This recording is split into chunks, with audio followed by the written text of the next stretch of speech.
Okay, everybody. I think I'm ready, and I hope you can hear me okay and see everything on the screen as well okay.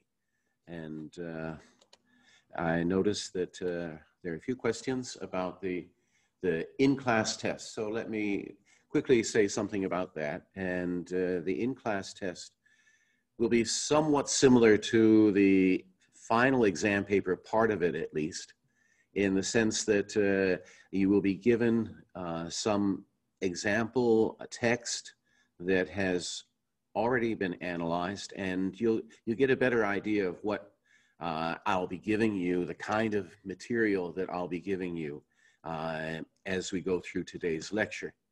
And you will be asked to make observations about that text. And at the same time, I will also be asking you to answer one essay type question related more to the theory. So it's both sides. It has sort of a practical side to it where I give you a brief text and fully analyzed and ask you to make observations from the data. And the other side is sort of some essay type questions. What I planned to do next week was to review and cover sort of what I would expect you to be paying attention to. So next week, week 7, will be quite helpful to you because I'll be going through and sort of narrowing down what it is that I'd like you guys to be focusing on in preparation. Okay, so next week is a review to sort of bring us up to the date, bring us up to date, and whatever material I don't finish today from today's PowerPoint, I'll finish next week, plus a review, plus give you sort of to give you sort of a mock kind of test. All right, so you'll get a feel for it. Usually, for whenever I give a test, beforehand I've given you sort of a mock test, so you know the format. You have no doubts about what the format is, and you'll have quite a good sort of preparation. All right, so next week is review. I'll give you sort of a mock midterm test. And that will give you good preparation. Today also, I think will give you a better, clearer idea of what it is I'm expecting of you, especially for the data part and observations from the data. All right. But I did also want to touch on the coming group work and the presentations that will follow. I'm now putting in weeks 10 through 12, all right? I think we will have enough time, more than enough time. I'm hoping that we'll do it in 2 weeks, but I'm just phasing it here 10 through 12 for now. And the group work and presentations, this is, on the one hand, you might say, well, why do we have to do the group work? Well, because when you analyze a text, you have to analyze it from several different angles, several different aspects of it.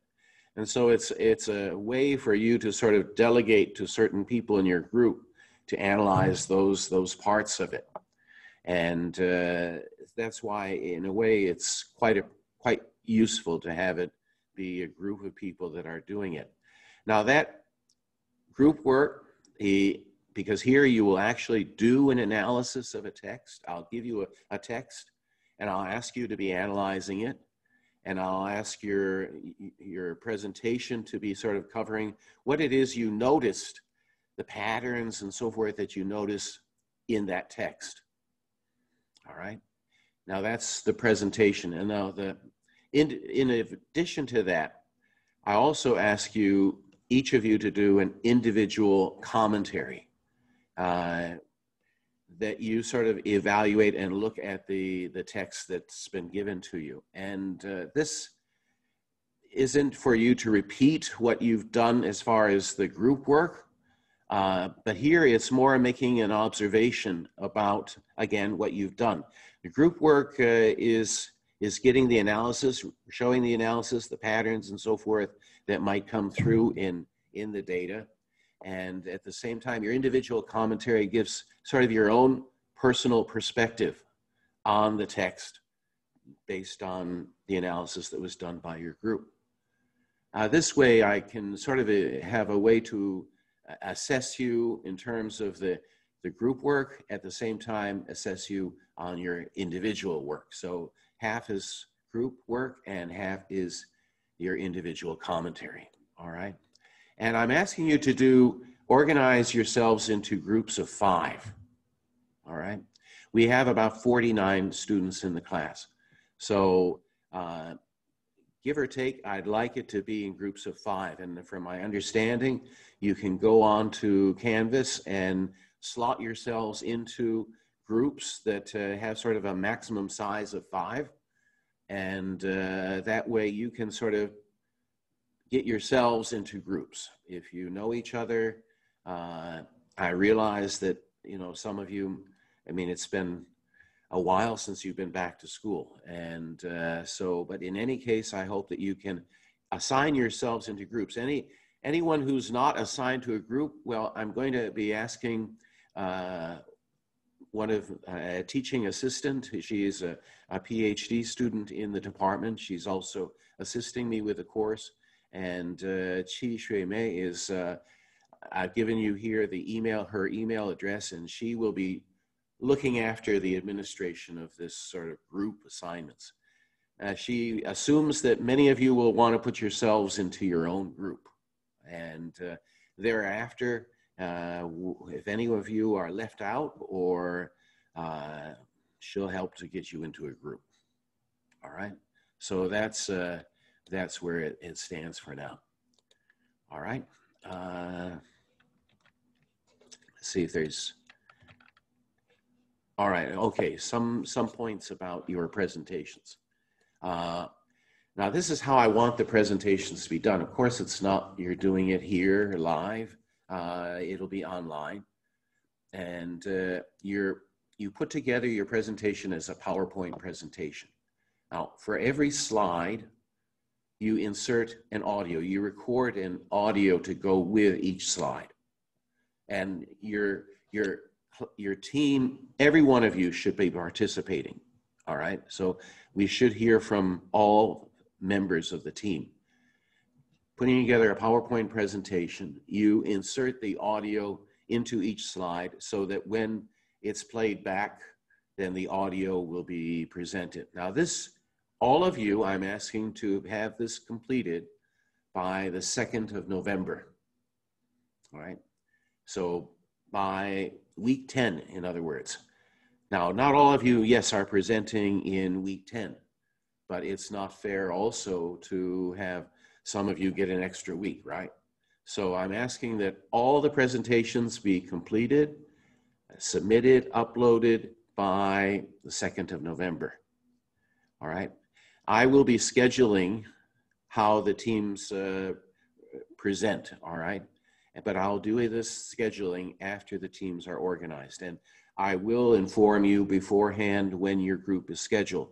But again, I make the point, all of you need to present your PowerPoint, all of you need to submit, upload to Canvas your PowerPoint presentation with the inserted audio by noon on 2nd of November, week 10.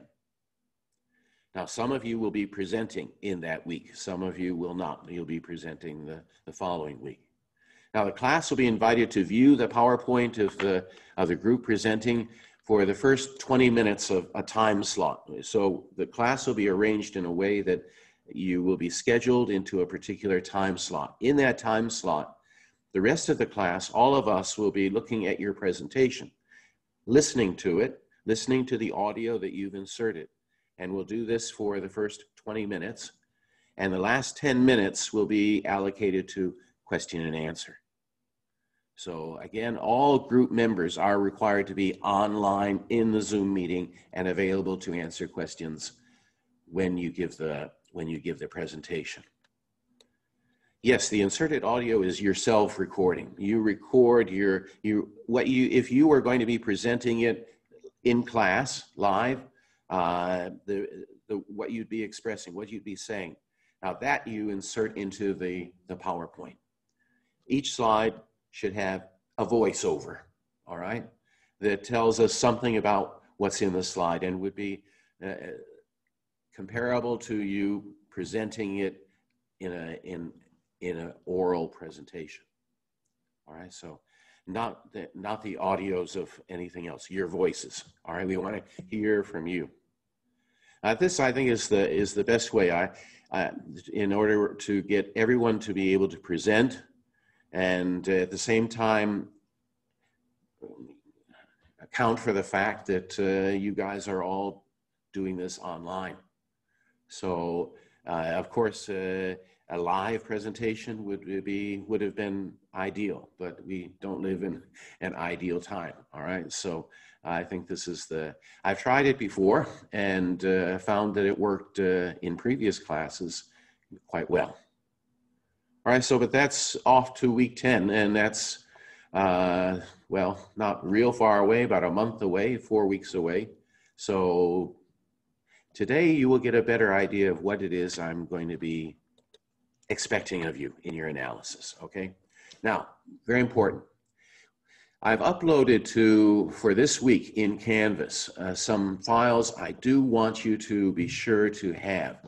Now, ideally, you would be printing out perhaps these PDF files so that you could be looking at it rather than just on the screen, and you would be able to go back and forth. Ideally, I would have liked you to be able to print out at least the PDF files, all right?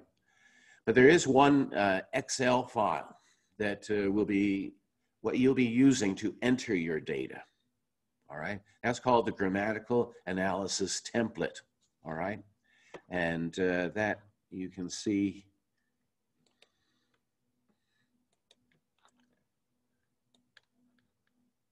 Let's see, where is it? Yeah, there it is, all right?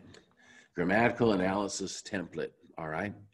Now, today I'll be covering a text, and I'll go through and I'll show you how I've entered the data, how I've analyzed it, and that's why you see the grammatical analysis logical view, grammatical analysis theme view, grammatical analysis transitivity view, all right?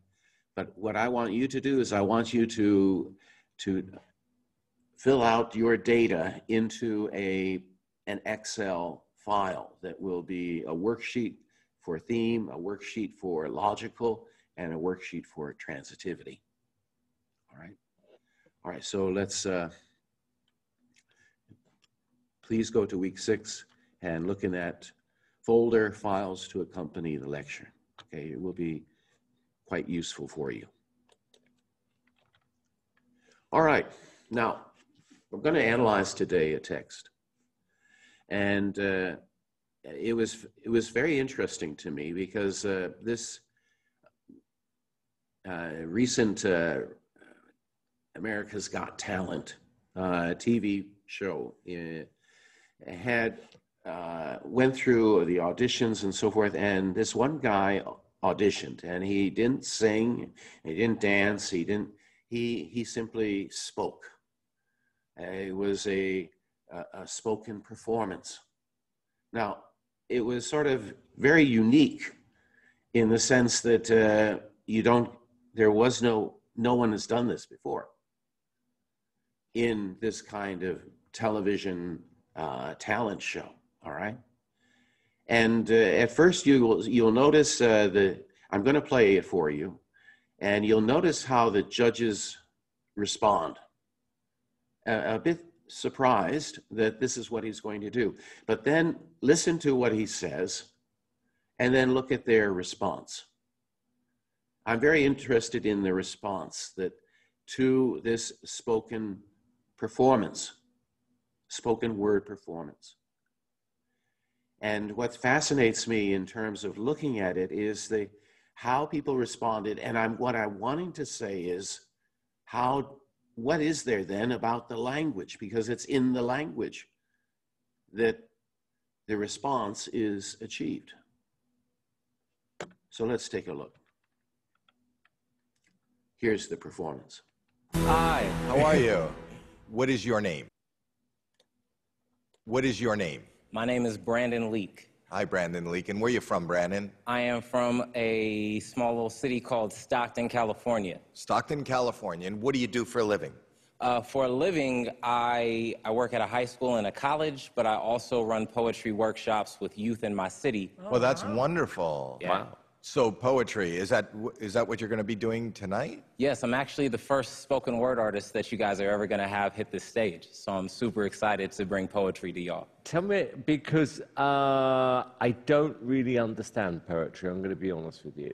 I'm a great intro for you. I bring more about life experience, things that everyday people go through. And where could this lead to if you did well on the show, Brandon? Well, I have like a huge aspiration of being able to put on my own large production one-man show. Okay. So tonight's poem, is it something you wrote? Oh, I only perform stuff that I write, never be able to perform anything else. And what is it? What is this one about? So tonight's poem is actually an ode to my sister. Are you close to your sister? Very much. She's here with me now. Oh, she's backstage? Kind of. Well, we already love you. Make us love your poem. Beautiful. I got you for that.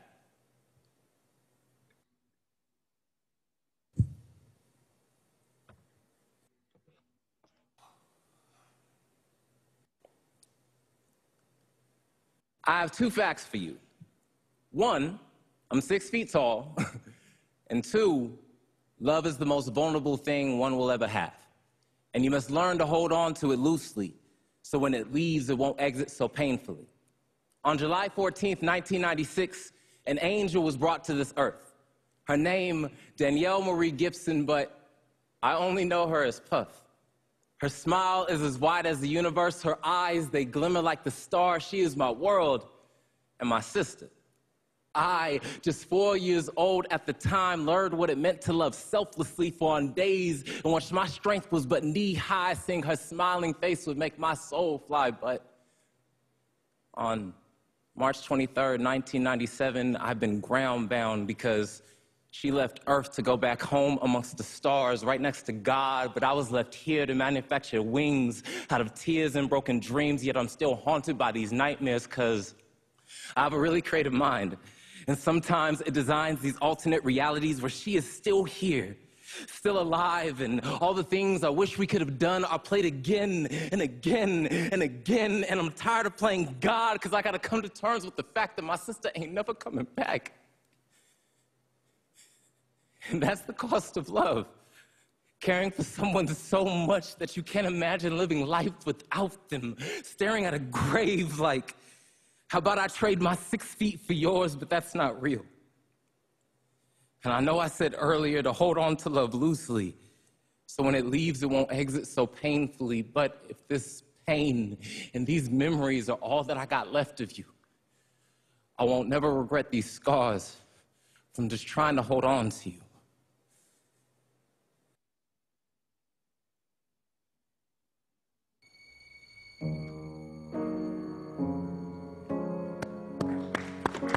Wow. It is a wow. Flowers cross the sea, memories are what they used to be. You're tearing up. My brother passed away the same year that your sister passed away. Man. Yeah, I can feel your pain. I know what this is. I know what it is to have somebody taken from you without you knowing. But it was very beautiful for me. Thank you. What an amazing tribute. There's something very, very special about you. Thank you. Really. This is a very difficult thing for me to judge. I shouldn't be judging it. I just want to compliment you on what you just did because it was extraordinary. Thank you for so much. Really? So much. Well, it's amazing to me that on season 15, it's the first time that we're hearing somebody of spoken word. There was something more raw in the way it's like singing and talking and just being a human a cappella. No music, no nothing, just a raw heart beating in front of us. We feel your pain, we feel your love, And you moved me to do this. They speak of a better place. They speak of kingdoms and how they come. They speak of freedom and marching drums, freedom and marching drums. You're amazing, buddy. You are so Thank Brandon Lee, Thank you. you have received the golden buzzer from Howie Mandel. You are going straight to the live shows. Oh, God. How do you feel right now, sir? Man, like, ecstatic. Y'all don't even know. Like, my daughter was just born, and the only thing that I've been thinking about is like, man, I don't want time to slip by being at this 9 to 5 while she's at home growing. Like, this is my shot. Brando, can I have an elbow?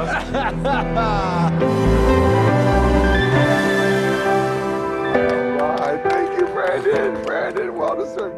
You are about to put spoken word on the map like it's never been put on the map before. That's you. Your life has changed.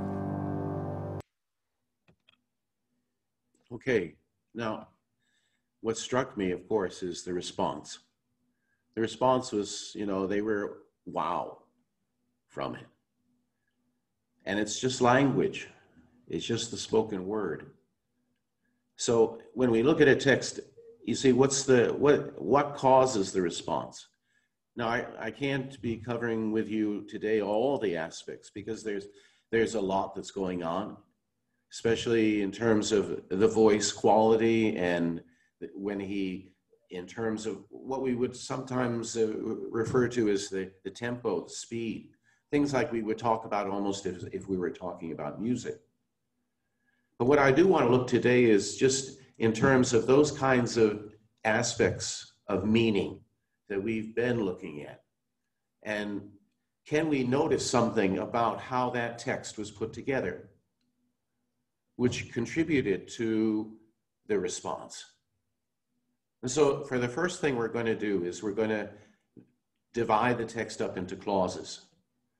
Now, as I said to you, this is what I'm going to be asking you to do with a text that I'm going to be selecting and asking you to analyze as part of your group work.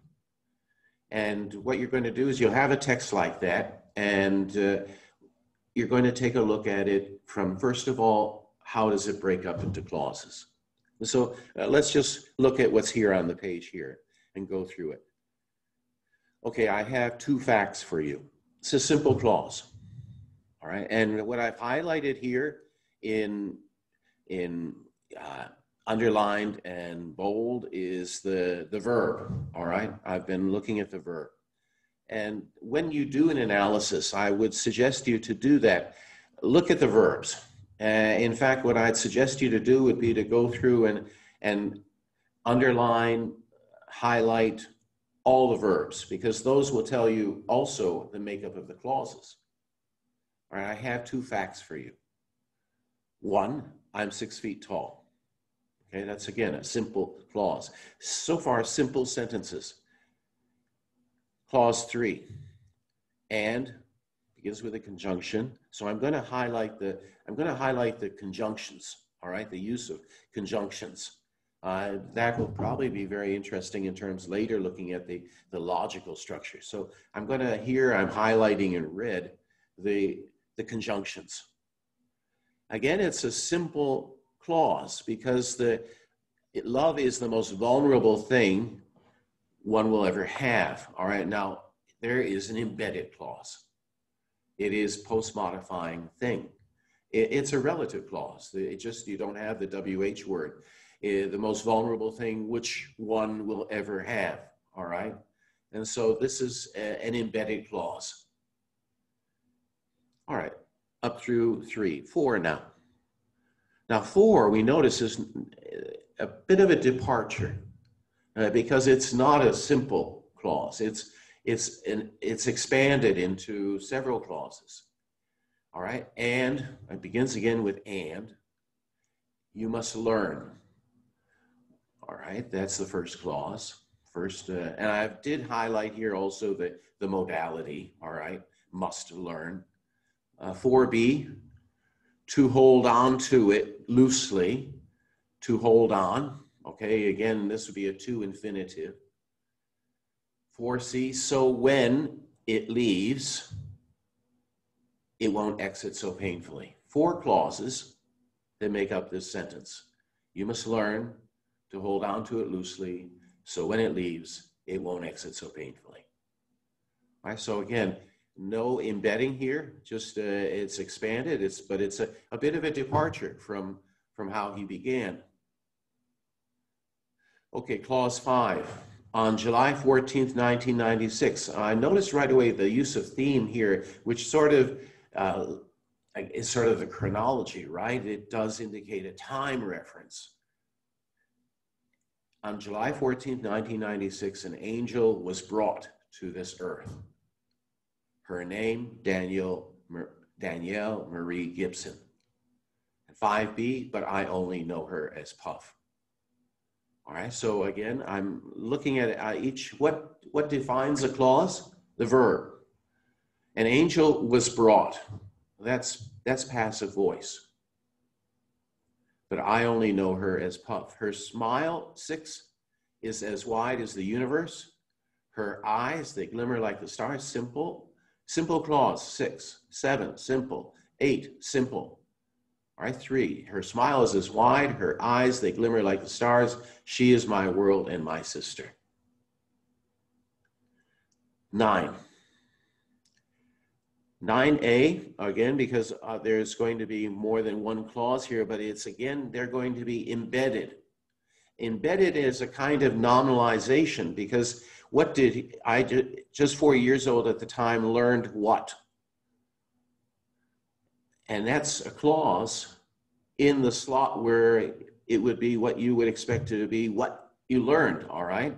I learned what? Well, that is really 2 clauses, one embedded in the other, what it meant to love selflessly. The whole thing is sort of repackaged as a kind of nominalization, therefore then embedded. 10, again, an embedding.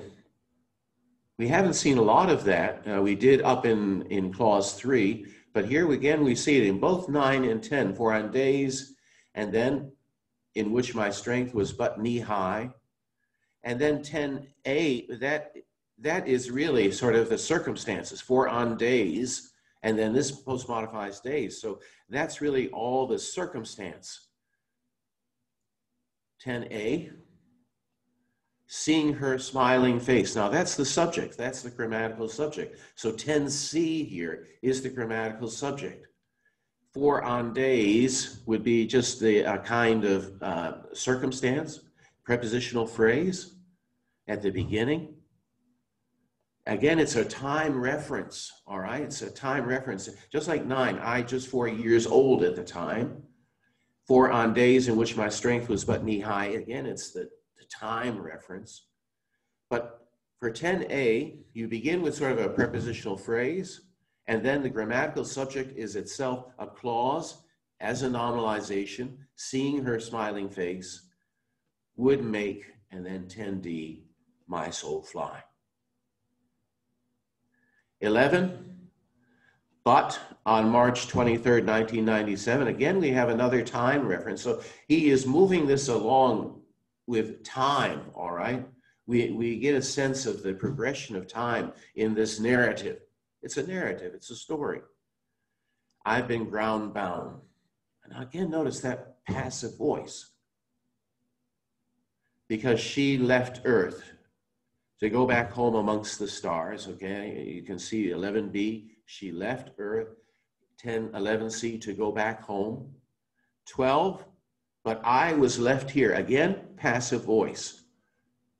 In other words, there's quite a bit of passive voice here in which it is outside, it is external, what is happening here.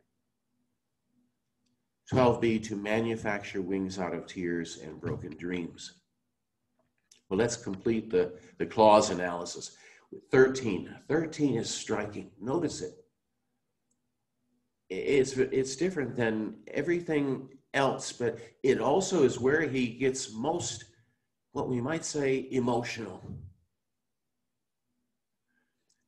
Yet I'm still haunted by these nightmares. Now you might say, well, you have the verb to be and haunted, but again, that's passive voice, right? And that verb to be is the auxiliary verb to be that goes with a passive voice. I'm still haunted by these nightmares because I have a really creative mind. Sometimes it designs these alternate realities. Again, a post-modification, 13D. And all the things, and 13F and G together are what post-modifies things, again, embedded. So I put the yellow highlight for the embedding. I play it again and again and again, and I'm tired of playing God. Again, post-modification. Because I got to come to terms with the fact, and again, a post-modification. My sister ain't never coming back. He's packing a lot of information in here. And it's strikingly different than how he's been talking in some of the previous sentences, which were quite short. 14. And that's the cost of love.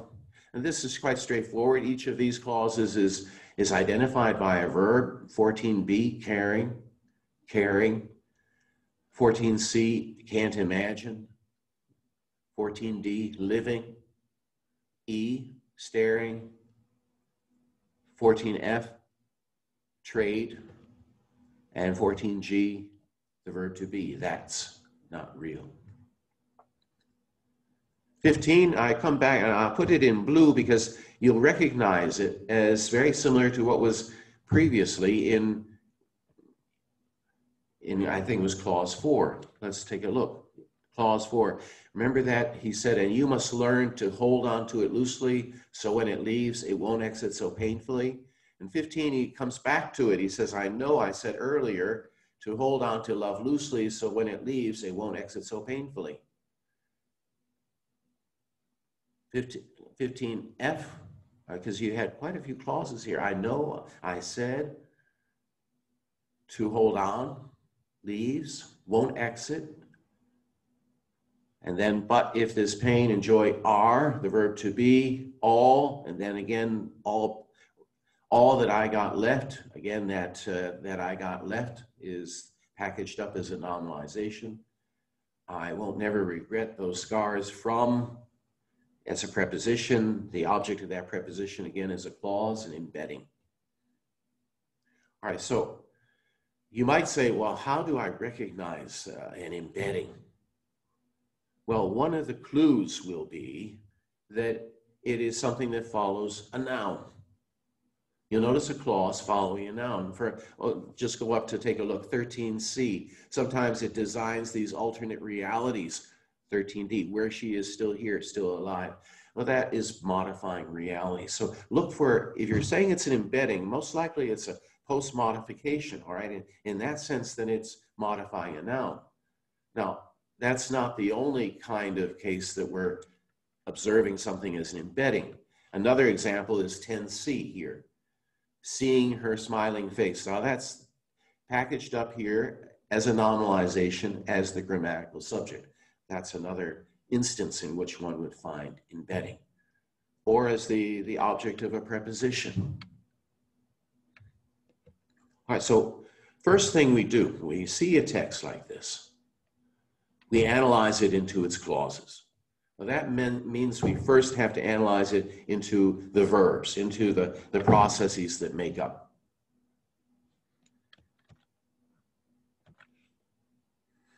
All right, so now, if you've looked at that Excel file, if you take a look at the Excel file, you'll find that there are, as I mentioned before, 3 worksheets. And those worksheets, one of those is transitivity, another is theme, and another is logical. And that's how we're going to be proceeding in terms of our analysis of this text and how I want you to proceed with analyzing the text that you will have for your presentation. So again, we're going to, first step is analyze it into clauses. When you're doing that, of course, you're going to be observing some things. And that's why I highlighted certain things. I noticed that there were a lot of the and. A lot of it seems paratactic kind of conjunctions. I was interested, what about the verbs here? Are the verbs, what kind of verb? What kind of process? And do they sort of group together in a way? And again, as I've looked at other texts before, who is the doer? Who is in the ER role? Who's in the ED role? All right, so let's go through this and let's go through our clause analysis and fill in the table here. Now I'm going to go through this with you because this is how I want you to be doing it, and I hope that it's not too what should I say? I hope it's not too boring to describe what we're doing. But I do think it's probably helpful to go through this one text, and in doing so, be able to sort of show you exactly how I've done it. All right, so let's clause 1. So over here, clause 1, relational process. I is in the ER role. 2 facts for you. All right, do you see? I've just entered the information into which of these sort of process types. The clause 2. I'm 6 feet tall. It's the verb to be. Am is again relational. I, ER role. ED role is 6 feet 2, that attribute. Clause 3. We have 2 clauses here. Now, when I do, this is an important point, when I do the transitivity analysis, I also analyze the verbs in the embedded clauses. All right? I also analyze the verbs in the embedded clauses. So in this case, 3b, one will ever have. Again, it's a relational process. So right away, you notice the first four clauses that we've looked at here, it's been a steady stream of relational processes. He's describing. Who's in the ER role? I. All right, let's go on to 4. And you must learn, well, there's a shift now, you, all right? And I noticed that you, let's see, 4a, oh, did I leave out you? I did. In the ER role, I should have put in you, all right? You must learn. And you could fill that in if you want to. All right, in there, it should be you.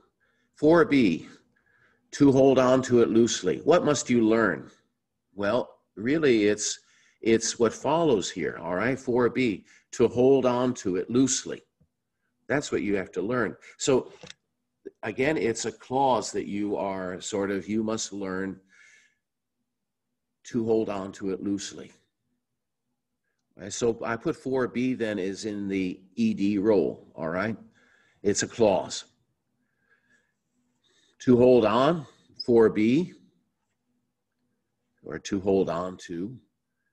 4c, leaves.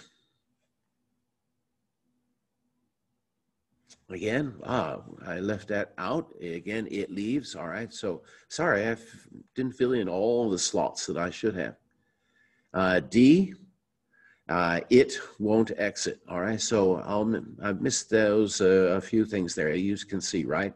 It leaves, and you in 4a. Do you get the idea of what I'm doing, though?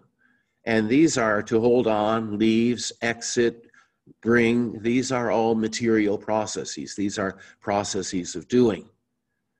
All right, so again, we have one steady stream in 4, which is all kind of active. 5a, let's carry on.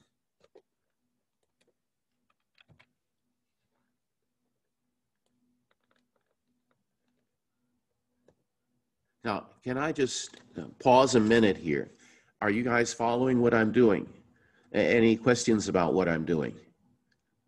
Do you see it sort of, do you see how I'm filling it in?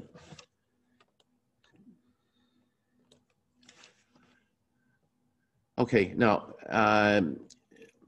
do you want me to keep going on through this list?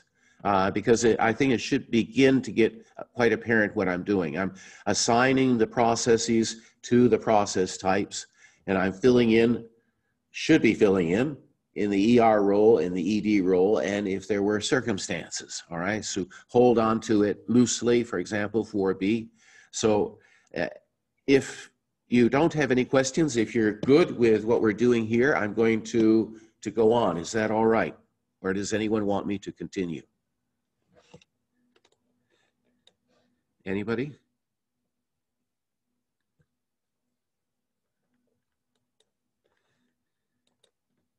Okay, if you're clear on this and you can see what I've done, do you want me to go through any more? Let's do 5A, all right? 5A was brought, all right? Now, and in the ER role, nothing's here, and that is correct, right? Because an angel, now the angel is the grammatical subject, but it's passive voice, all right? So an angel was brought. So and be careful for that. That's one thing. Very often people think, oh, the ER role is the subject. Not necessarily. And that's why I mentioned to you that there are several instances of the passive voice. And in that case, the angel here is the one who's been acted on. It was brought, all right? We don't see the agent, all right? So, and on the 14th of July, 1996, that's how it began, but that's the circumstances, all right? So let me put the chat a little bit down. 6, her smile is, all right, as wide as the universe, circumstance. 7, her eyes, they glimmer. I consider that a kind of behavioral process. Sometimes it is difficult to determine what's behavioral, what's material. Very often how one can do that is, distinguish them, is that behavioral are single participant, all right? They're strictly single participant. You can't have 2 participants and it be a behavioral process, all right? So it's her eyes glimmer, all right? It's not really under her control, all right? This is how her eyes behave, all right? That's why I considered it behavioral. 8, she is my world, again, and my sister, all right, the verb to be.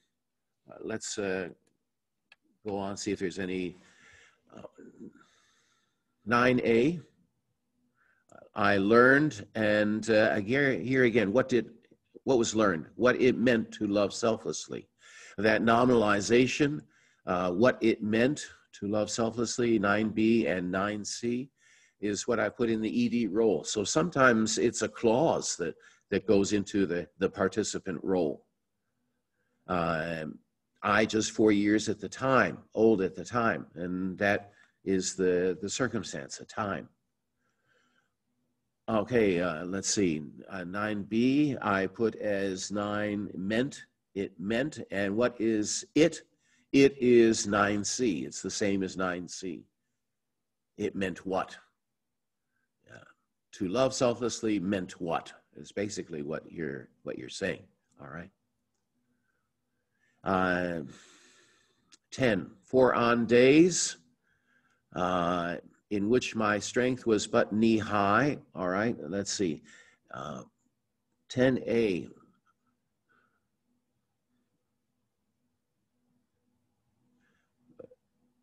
Go down, you see it's make. In fact, I'm correct, that is the process for 10A. 10C is part of the circumstance, all right? And 10C is that nominalization is the grammatical subject. So in 10A, you don't get down to the verb until further on to the end of the sentence, all right? Make my soul fly, all right, 10D. Go on. 11, I've been ground bound. 11A, let's take a look at that. Ground bound, I, again, notice I is in the ED role because it's passive voice. On March 23rd, 1997 is the circumstance. Okay, she left Earth. Now that is, she is the ER role. To go, we don't have the, now you could say, what I can infer what is the ER role. What I suggest is not to, if it's not explicitly stated, if it's just implicit, if it's just inferred, don't put it in, all right? Only if it's really explicitly stated, she left Earth, all right? She is very clearly stated, but 11C, to go back, there's no, in the ER role, it's inferred, it's implicit, all right? So I don't put it into the table. 12A, I was left here. Again, 12A is passive voice. To manufacture wings out of tears and broken dreams. All right, and I put the out of tears and broken dreams in the circumstances.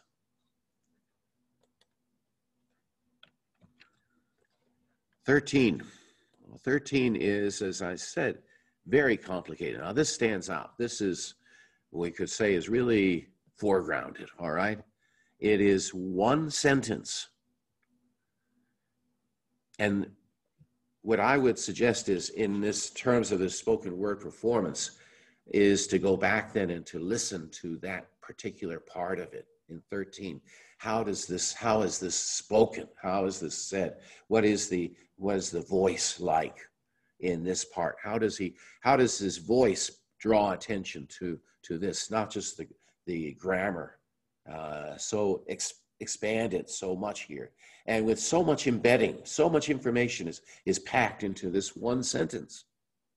All right, and so I'm still haunted by these nightmares. Let's see, what is the 13A? I is again in the ED role. By these nightmares, these are the ER role. Haunted, now I put haunted in sort of the mental column because it's sort of how one is sort of disturbed, right, by these nightmares. So that kind of thing I consider to be mental, you get the arguable. You might say, well, haunted is, especially as passive voice, someone's doing something. Nightmares are haunting him. Arguable, all right? When I put that there in mental, it was just because I sort of felt it was sort of him describing his mental condition. But whether the process itself is mental or material could be argued. 'Cause, all right, so he's reducing the because to 'cause, very spoken like, all right? So, and he does that in 13B, and you'll notice he does that in 13J. Now that is, he's speaking it out, but it's not like a poem. It's more or less like he's really talking to you. Now that's the grammar is contributing to that impression. Notice the use of these conjunctions, yet, 'cause, and, 'cause.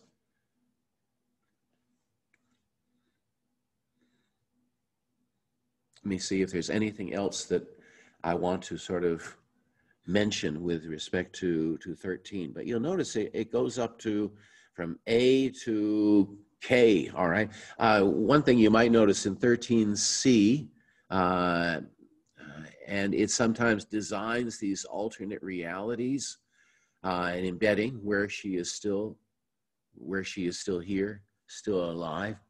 13C, I noticed there were sort of two circumstances. Sometimes is a circumstance. And I also considered these alternate realities where that kind of is sort of a circumstance, all right? Designs these alternate realities where she is still here, still alive. I included that then on a second line for circumstances for this 13C. Okay, let me go on.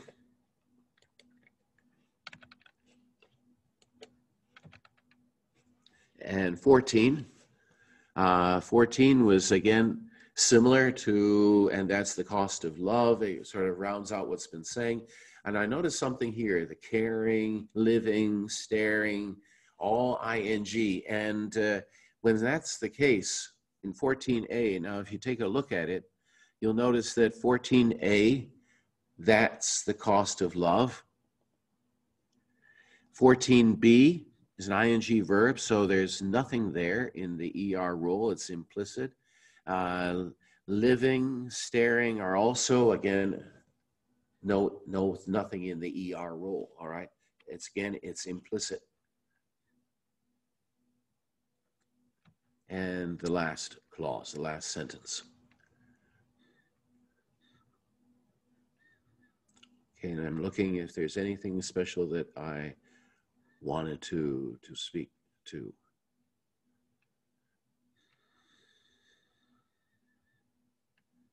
I think that's it for wanting to. This, I think, you can see then this is how we would enter the transitivity information. And wow, it's already almost nearly 1 o'clock, all right? And we've just done through the transitivity part. So we'll stop here, take a break. If you have questions, feel free to put them into the chat. And then we'll be, when you come back, we will be making some observations, all right? That we've just entered the data, and now we're going to be looking for patterns. So we'll come back and after the break, and we'll do that for the transitivity part, okay? Any queries or anything, do let me know.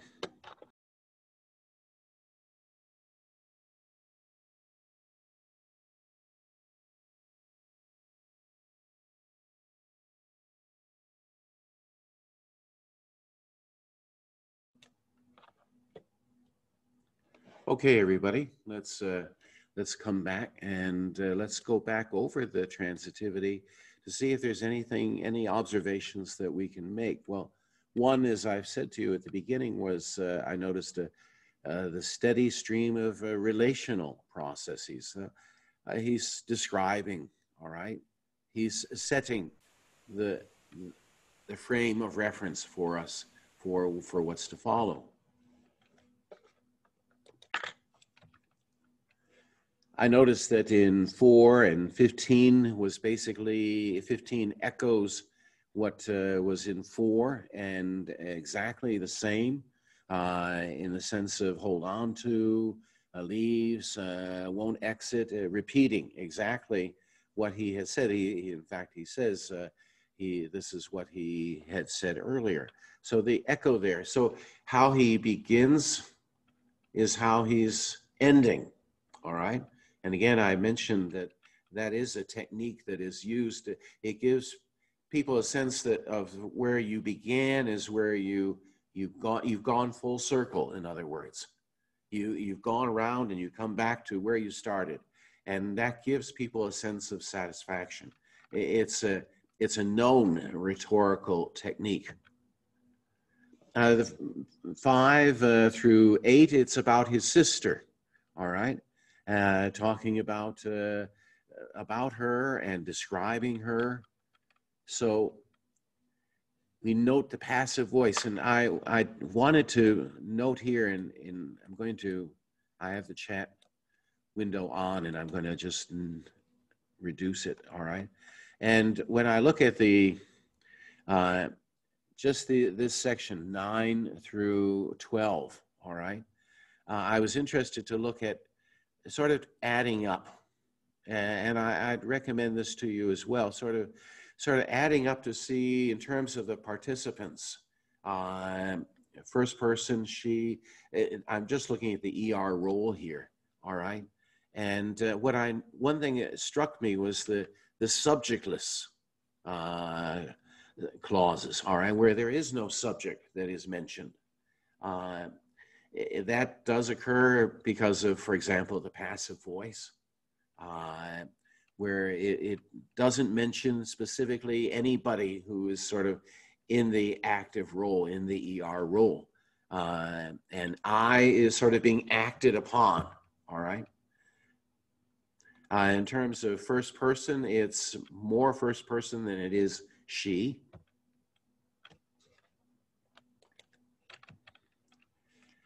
And then when I compare that with 13 and 14, all right, here again, I notice again some subjectless sentences.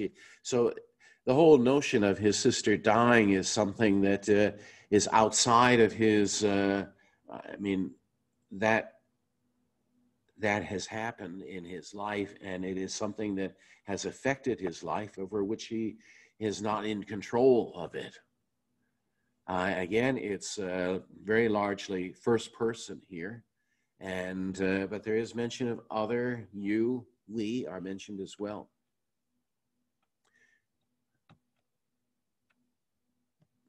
And when we get to the N15, when it's concluding, notice the double reference, hold on to, hold on to.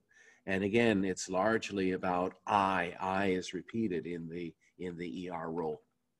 Okay, so these are just some observations on transitivity. Now we're going to move on to the logical, all right? And this again would be from the template. I've printed it out here from the Excel template. Sorry, this is theme, sorry, theme here. Textual, interpersonal, topical, and displaced theme, all right? Where something else has been put into the theme position. You know what theme is? Theme is, of course, what you put first in the clause, right? And so let's take a look. One, I have two facts for you, all right? Two, one, that's more textual, all right? I is the one who is in that ideational role. And two is textual. Love here is put into the theme role. 4A, now notice, I do not include here the embedded clauses, all right? Normally in a systemic functional analysis, you don't include, whereas we did include it for the transitivity, we don't include it for our analysis of theme. So we only here have and we also only analyze those clauses with a finite verb. No ing verb clauses, and no to infinitive verb clauses, all right? So it's basically only those clauses that contain a finite verb. 4A and textual, theme is a bit easier, as you can see. So when less debatable options, all right? As I mentioned here, and I made a point in the chat, in transitivity is a difficult kind of analysis because in our own sense of what kind of verb is material or mental, sometimes is a bit sort of, we might say, ambiguous, all right? And I mentioned the haunting there. Grammatically, I suppose it really would be a material process, all right? But when it was in the sense of I'm haunted by, it struck me as mental. But in any case, I mean, there are clear things that it's not. I mean, haunted is not verbal. It's not behavioral. There's very clear decisions, but there is sometimes fuzziness. There is sometimes ambiguity. And I want you to be able to draw a line between them. I want you to be able to say that, yes, here, when I say John hit the ball, hit is very much a material process. There's no question about it. But you will have some that you will have a question about it. There was a very good question that was asked in chat. What about her smile is as wide as? Now, the reason I put it as a circumstance is the preposition as, all right? It describes something. And in that sense, I gave it, I put it as the, and this is for a relational process. You can say John is in the park, right? And in the park is clearly a circumstance, but it is also where he is. All right. So the where he is sort of the attribute about him. The merging, sort of the attribute and the circumstance are the same.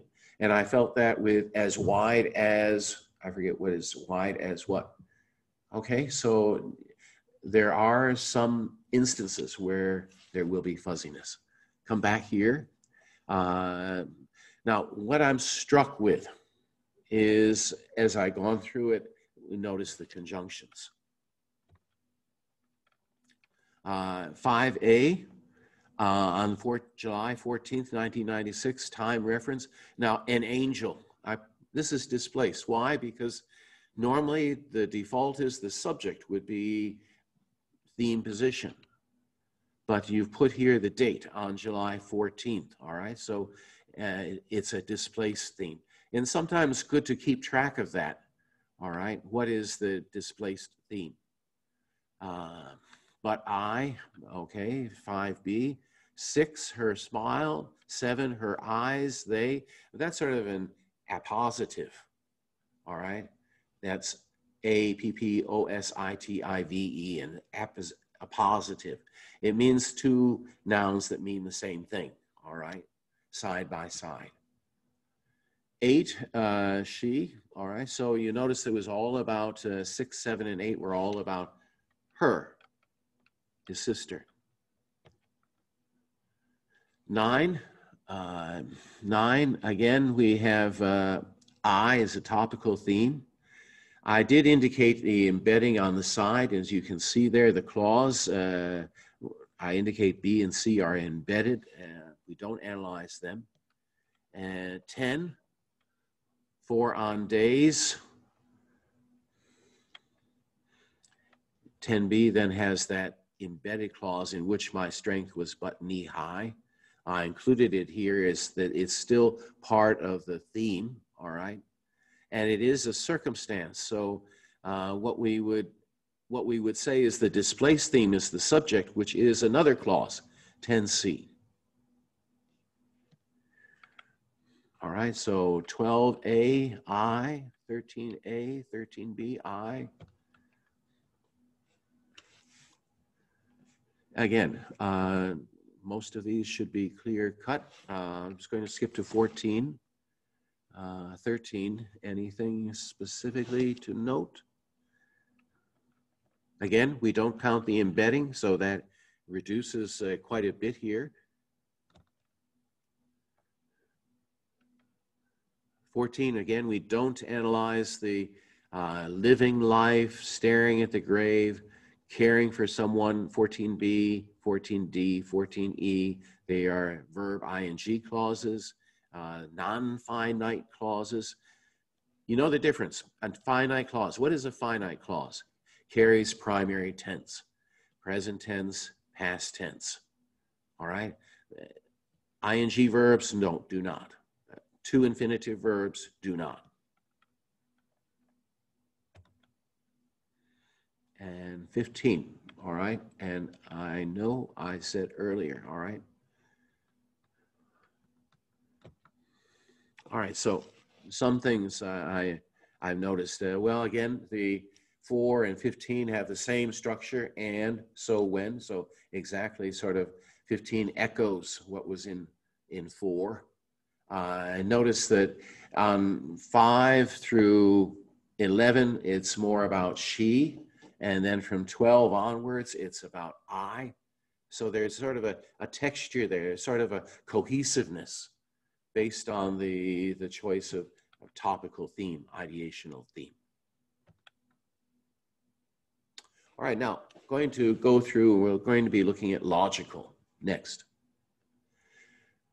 There's two ways of sort of representing logical meaning. And if you look at like what Halliday has written, the column that is on your screen, far left, Halliday, this is how Halliday would usually represent something.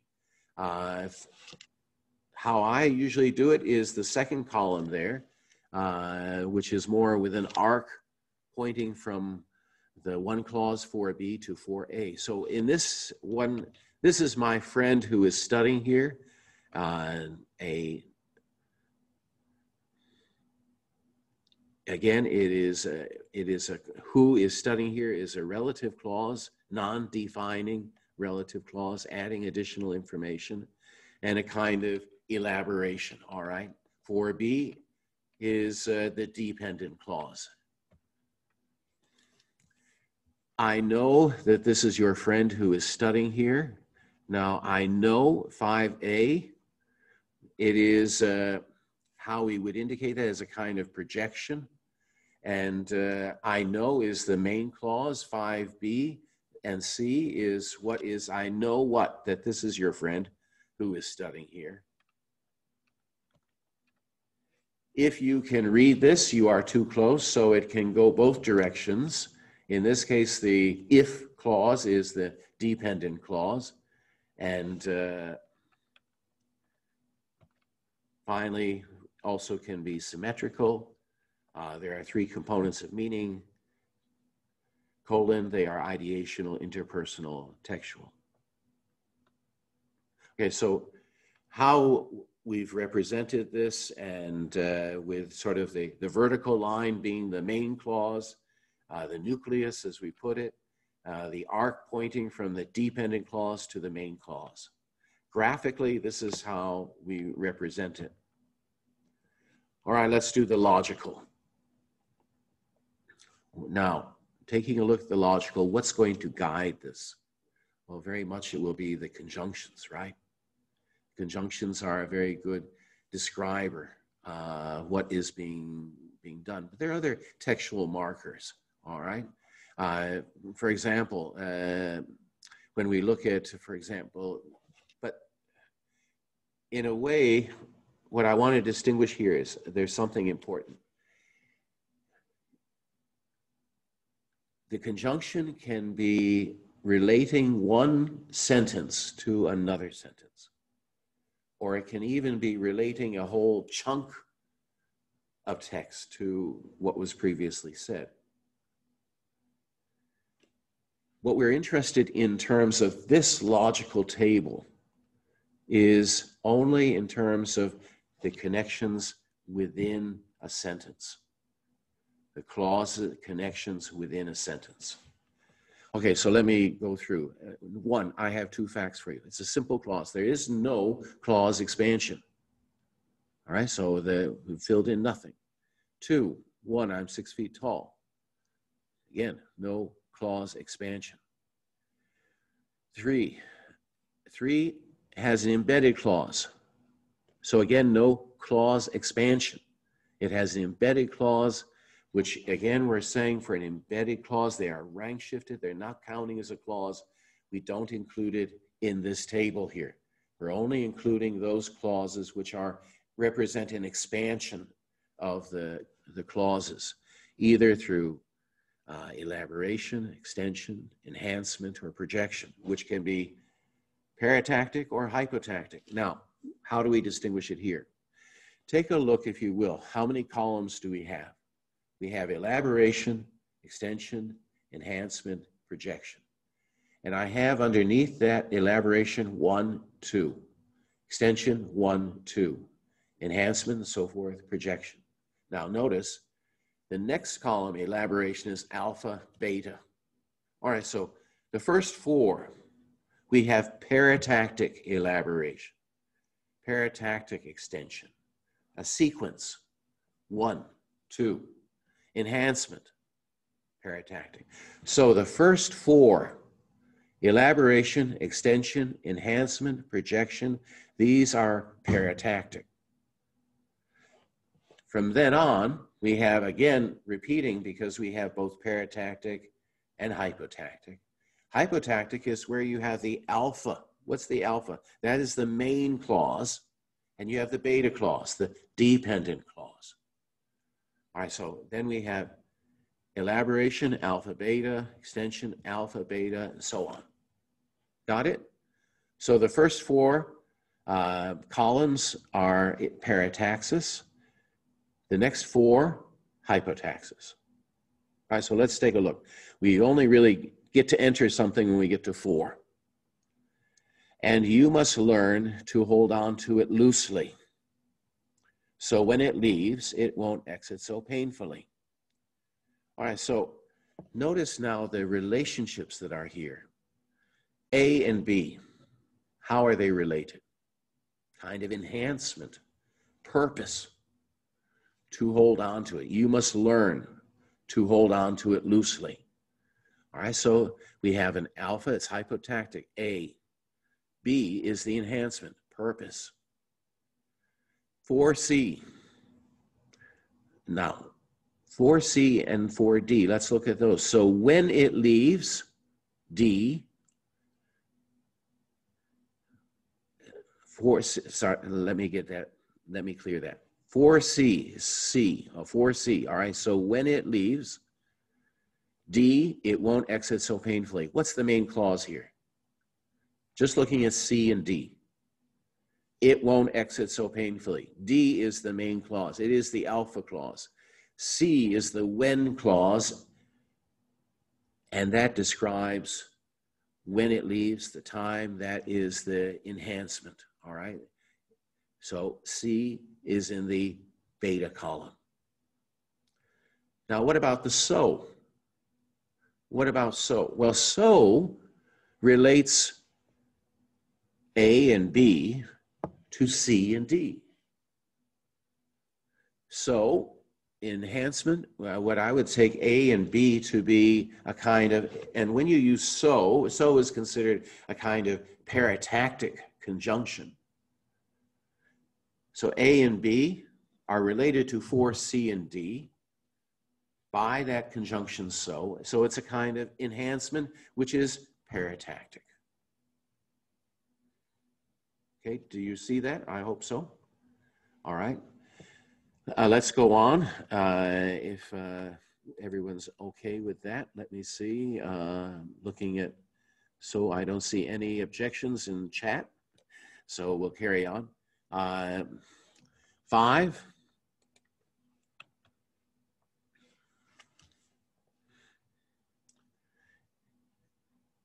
On July 14th, 1996, an angel was brought to this earth. Her name, Danielle Marie Gibson, but, again, but as a kind of paratactic, 5B extension, all right?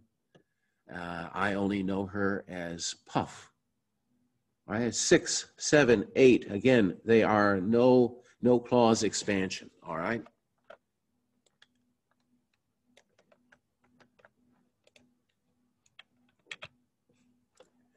Nine and 10. Well, there is no, except for 10. 10, yes. Make my soul fly. And I consider that as a kind of, again, a kind of enhancement. What kind of cause and effect relationship between seeing her smiling face, make my soul fly, all right? It's cause and effect relationship. So again, a kind of enhancement. And that I see between A, all right, and D, okay? So A and D. Again, the B and C are embedded clauses, so not here, included here.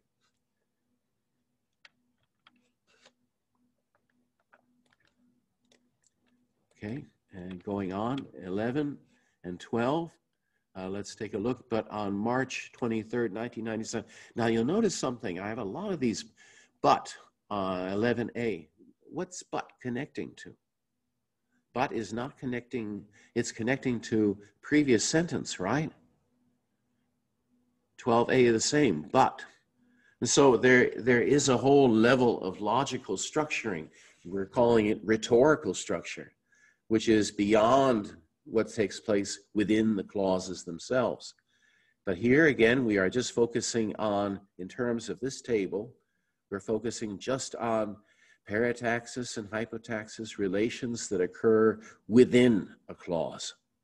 And so 11, on March 23rd, 1997, I've been ground bound because, all right, because as would be a kind of enhancement. She left, and B and C, you'll notice she left 11C purpose to go back, all right? So again, enhancement, hypotactic. 12, but I was left here, again, purpose to manufacture wings out of tears and broken dreams. Let's go on to 13. Now, 13, I did something a bit different. I've shown it here in terms of sort of the graphical way of representing it, all right? So take a look for a minute. I'll ask you to just take a look, and I'll ask you to first digest that sentence, 13, and look at it both in terms of the table, and what you see in the table, and what you see in terms of graphically how it's represented here. I'll to give you a minute just to take a look, read through 13 first, and see if you can figure out the way it's put together.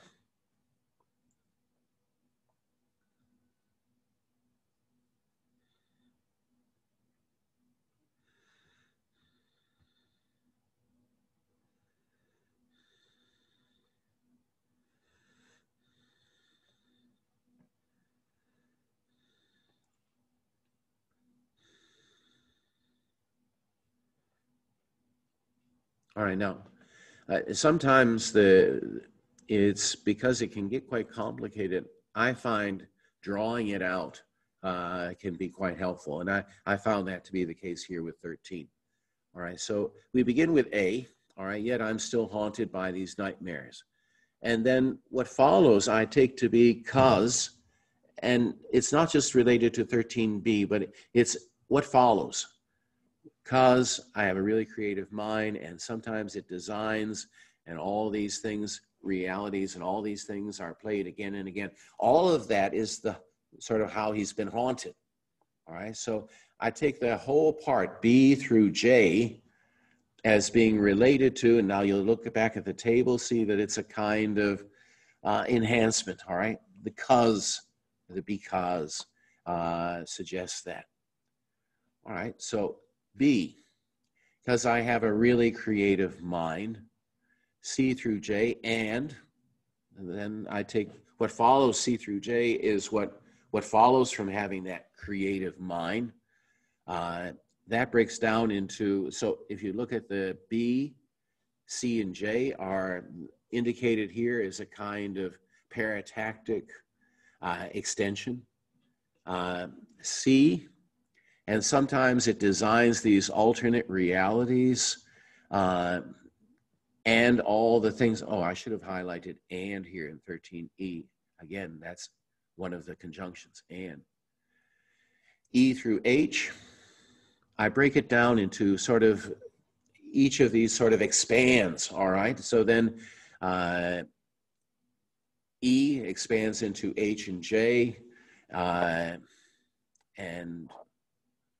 H and J, sort of, let's take a look at H. And I'm tired, 13J, cause I gotta come to terms with the fact. All right, forget about on the screen, I'm sorry, there's that.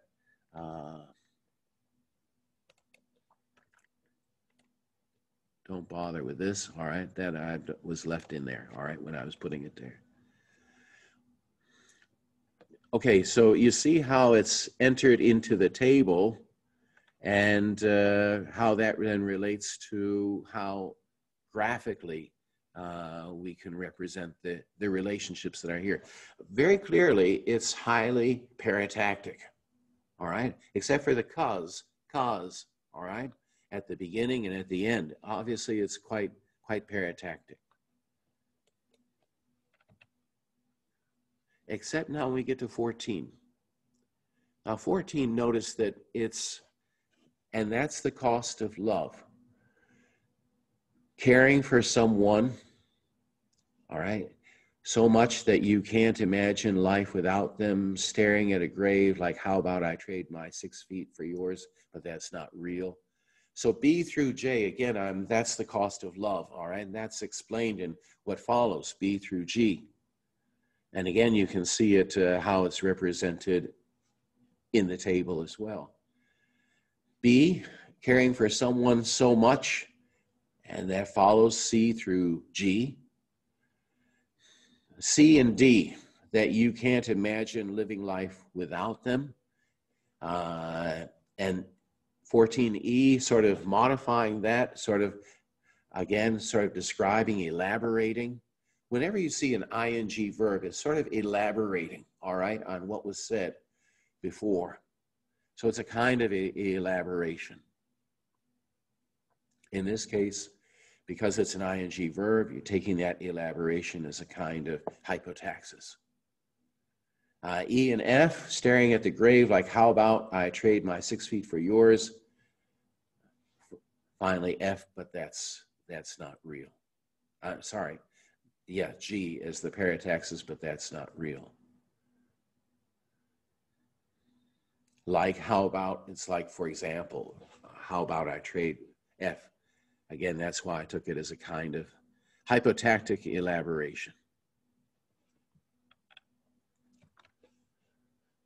And finally, 15, a bit more complicated. And I know I said earlier up through E, I know I said earlier to hold on to love loosely, so when it leaves, it won't exit so painfully. That whole part, A through E, well, that chunk is what was said earlier, all right? Here it is sort of expanded on with what follows in F through H. But, all right, so he's taking what he said earlier and he's sort of qualifying it here.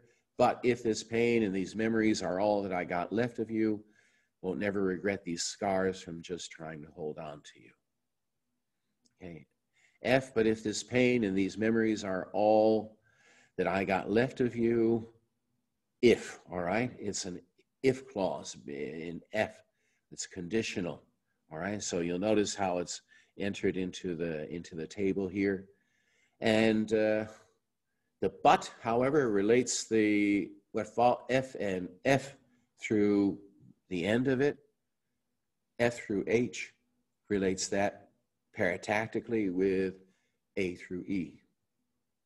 You notice you have two conjunctions. They're working, one to relate what was said to what follows to what was said previously.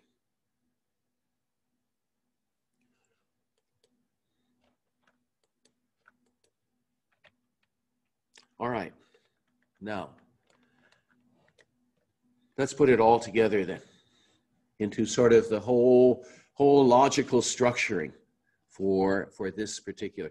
Now, as I've said before, you'll notice that when we looked at theme and when we've been looking at, there's been a lot of ands and buts and causes that have occurred that sort of relate not to what's going on within a sentence, but relates that sentence to other sentences, what was said before.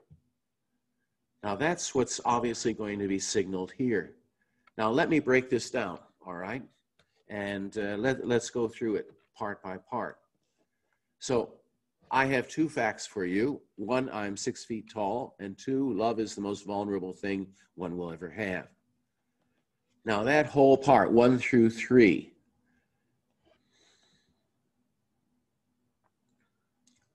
related to what follows in 4. I have and here. Why do I consider it not then paratactic? Here again, you'll remember that when we get to this level, and what I mean by this level is this, when we start talking about the text as a whole, the judgments that we're making, and here we remember incorporating rhetorical structure theory. When we are making the judgments here, they are based on meaning, not just the grammar. So when you have an and can mean a lot of things. But when he says, and you must learn to hold on to it loosely, the must, this is the definite. This is something which he is emphasizing. This is the main idea. Okay, he said all these things before. I have 2 facts for you. I'm 6 feet tall. Love is the most vulnerable thing one will ever have. He just as well could have said, but you must learn. Now, in a way, it's almost like a concession that he's saying, in the sense that he's conceding all the 1 and 2. And now this is the way that we talk, though. When we talk, we use a lot of ands, and the ands don't just mean a paratactic joining of 2 things necessarily. They can sort of, they're a substitute for, almost they're almost like do is a substitute for verbs, and is a substitute for a lot of conjunctions. And that's what I think, that's what I see here.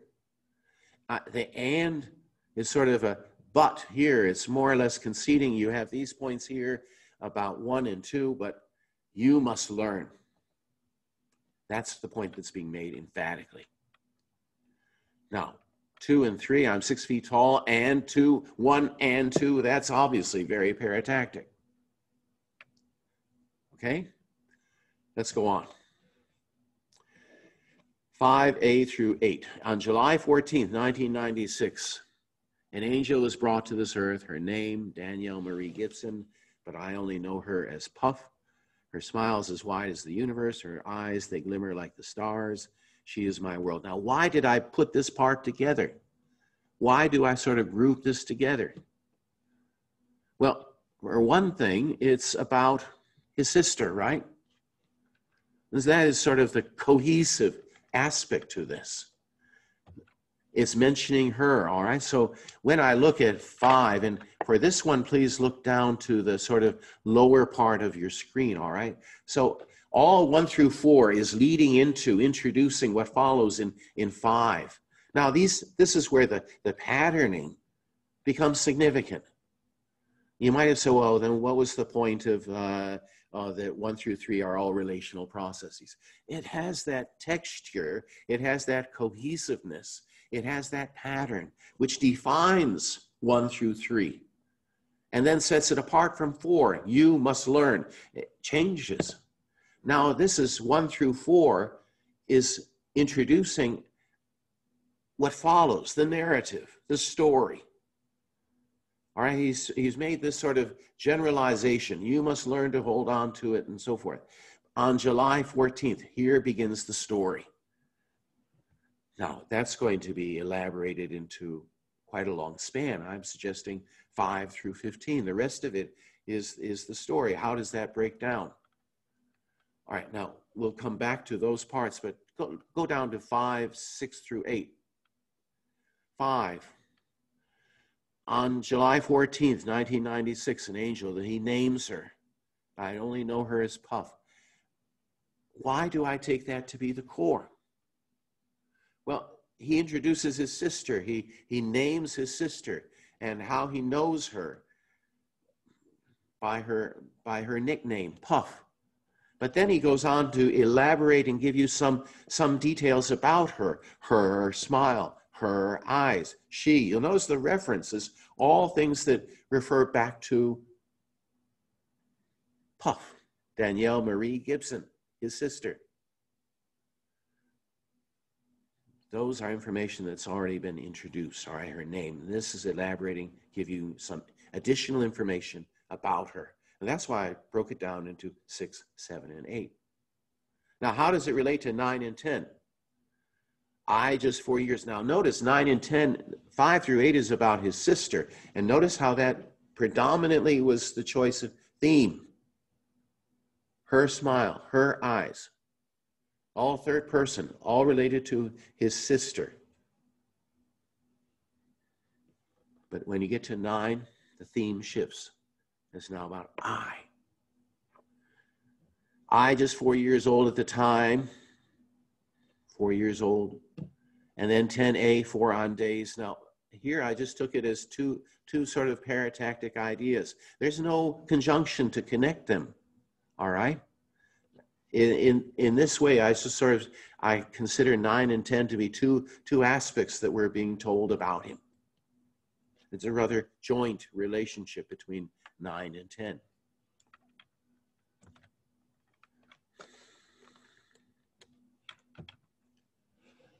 Okay, 11. 11, well, here we're distinguishing from 5 through 10. 5 through 8 was his sister. 9 through 10 is him, paratactically. And then 11 through 13, how is it related? But on March 23rd, 1997. All right, so there's a contrast here. That was going back to July 14th, 1996, when his sister was born and when he was 4 years old. All this information, that was before. But now, March 23rd, here is the definite date. That's the date she died. And that is the next. It's a sequence. And the sequence is obviously being told to you through these details about time that are put there as theme. 11 and 12. Okay, so, and that, again, it's related by but, the contrast. You're to feel the contrast between what he was saying before, all the pleasantness about his relationship with his sister, all that positive feeling. 11 through 13, wow. Now, very different. 11 through 12, again, 12 is related to 11, but. All right, she left to go back home. 11, I was left here. By forces out of his control, passive voice. The but indicates that parataxis.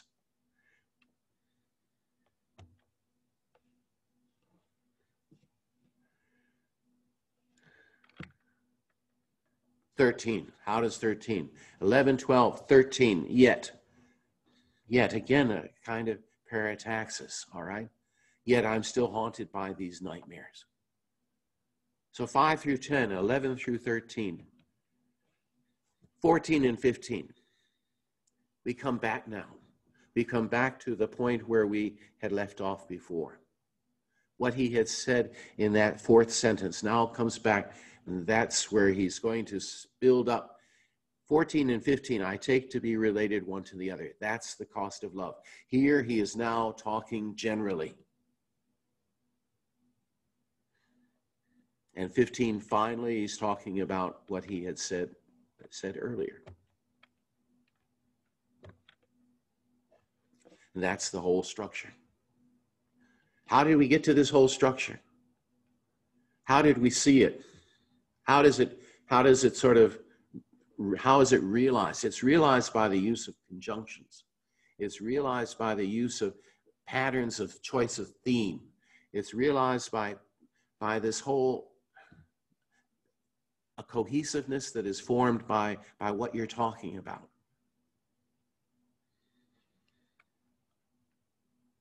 And that's put together what he's saying. Very paratactic. Now, the point to mention here is that it's very spoken-like.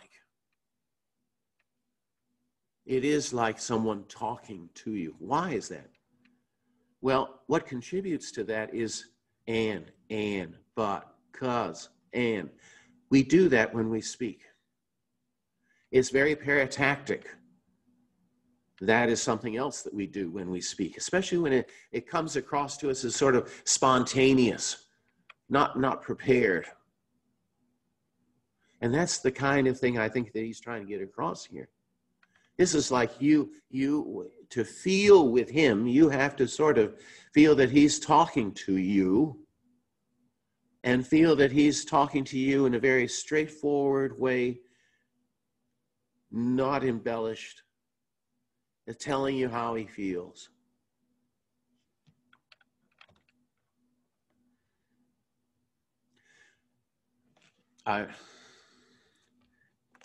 With this in mind now, I'd like to play it one more time, okay? It's about 10 to the hour, and then we'll finish this part. I hope what you've seen here in going through with the tables that we filled from the Excel worksheet and so forth. We've been looking at what? We've been looking at transitivity, process, participant, circumstance. We've been looking at textual use of conjunctions. We've been looking at logical, parataxis, hypotaxis. We've been looking and we noticed certain patterns that emerged in terms of the text itself that contributed to how we then see the full rhetorical structure of the text. What do we conclude from it? It's speaking. Yes, it's crafted before, it's written out before, yes. But it's written out in such a way that you can easily follow what is that sort of logical structure of what he's telling you. But the grammar is contributing to that. Now, with that in mind, and if you printed out if you printed out what we put together, and especially the final sort of this, if you printed this out, which would be ideal, listen to it and see how his voice coincides with what we see here. Hi. How are you? What is your name? My name is Brandon Leak. Hi, Brandon Leak. And where are you from, Brandon? I am from a small little city called Stockton, California. Stockton, California. And what do you do for a living? For a living, I work at a high school and a college, but I also run poetry workshops with youth in my city. Well, that's wonderful. Yeah. Wow. So poetry, is that what you're going to be doing tonight? Yes, I'm actually the first spoken word artist that you guys are ever going to have hit this stage. So I'm super excited to bring poetry to y'all. Tell me, because I don't really understand poetry, I'm going to be honest with you. I'm a great intro for you. I bring more about life experience, things that everyday people go through. And where could this lead to if you did well on the show, Brandon? Well, I have like a huge aspiration of being able to put on my own large production one-man show. Okay. So tonight's poem, is it something you wrote? Oh, I only perform stuff that I write, never be able to perform anything else. And what is it? What is this one about? So tonight's poem is actually an ode to my sister. Are you close to your sister? Very much. She's here with me now. Oh, she's backstage? Kind of. Well, we already love you. Make us love your poem. Beautiful. I got you for that.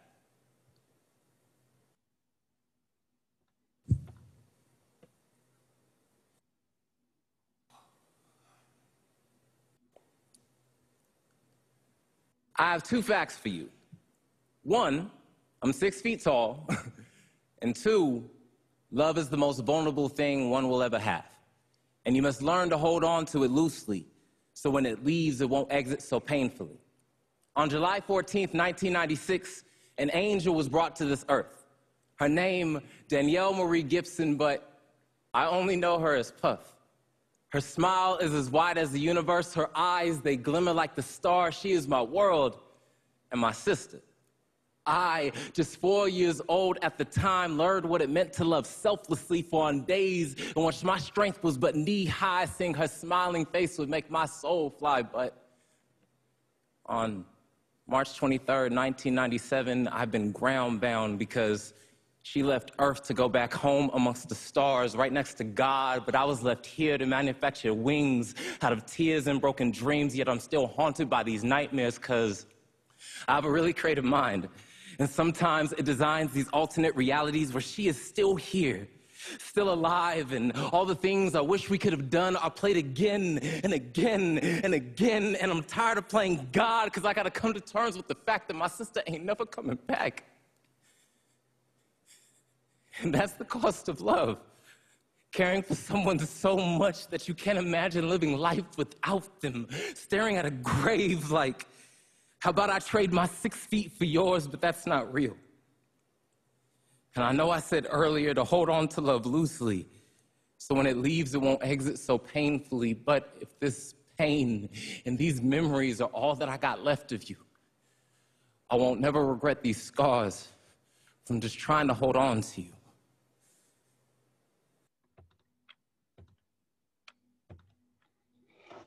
Okay.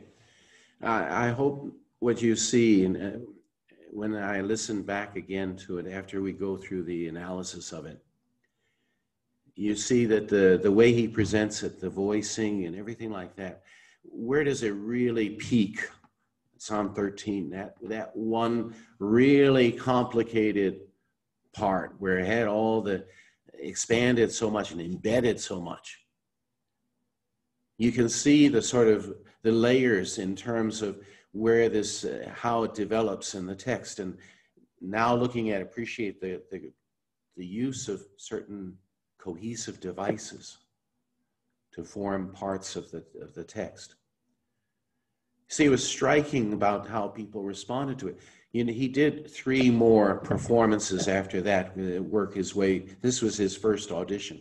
He was working his way through this contest, America's Got Talent. He won, and this was just about a few weeks ago, very recently. He won the contest, which was striking because it's poetry. It's the spoken word. And when we think about the fact that this is the spoken word that is able to impress people, able to move people, we have to go back and we have to look at what is there about the language that makes this happen. How does it come to mean what it does? How come aesthetically people respond to it? Wow, what is it about it? Yes, it's not just what we looked at. There's more to it. Remember when Hassan did the analysis of the poem, she said, well, this is only part of it. I can't do all the aspects of it. And there's many aspects here. The voice, the rhythm, the tempo, all of these things are part of the performance. But I hope that you appreciate the fact that we have made some inroads into realizing, though, how that text was put together. And then perhaps how it came to mean what it does. Okay, let's take a break. Again, I'm sorry, gone sort of overtime. It's about 2 o'clock, so let's say 2:10 we come back, okay? Again, if there's any response on the chat, welcome you to do so.